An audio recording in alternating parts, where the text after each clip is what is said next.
We're studying in the book of Colossians. It's a letter that Paul wrote to primarily a Gentile church in the first century. It was just east 100 miles or so from Ephesus, and he sent his friend Epaphras to go tell them the good news.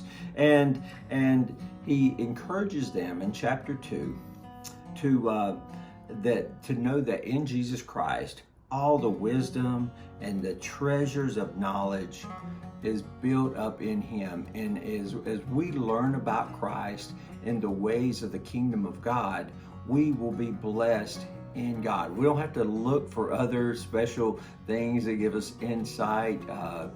I'm not ever saying discredit human knowledge or wisdom or science, but filter it through Jesus Christ and our faith in him, and it helps us as kingdom citizens, and we become stronger and more built up in our faith and not torn away.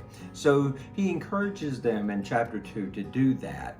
And then in chapter 3, he turns over and he says, being rooted and built up, established in your faith, set your things on the things above, on your mind on the things above, the heavenly things, the godly things, that ways that he would have us practice. That's in verse 2 of chapter 3.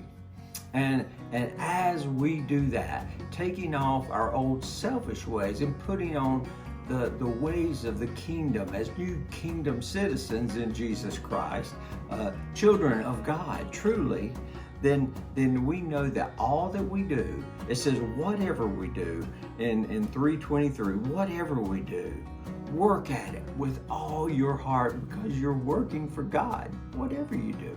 So what does God want us to do today? Well, let's think very practical. We can be truly kingdom citizens as we give a little bit of extra grace to maybe someone who needs it today. Maybe someone who's really kind of grumpy today, but you know what? You realize they need a little extra grace. Something's not going right in their life.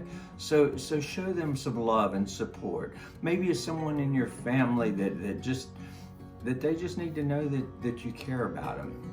Maybe it's as simple as taking out the trash. Maybe it's as simple as making up the bed or making a meal or being kind to your neighbor. Look for practical ways as people of God, not to be absorbed with ourselves, but to show God's love to others. Because as we do that, we're doing our work as an offering to him. So remember that as you go about your day, as you go about your weekend here. I just want to encourage you. God bless you.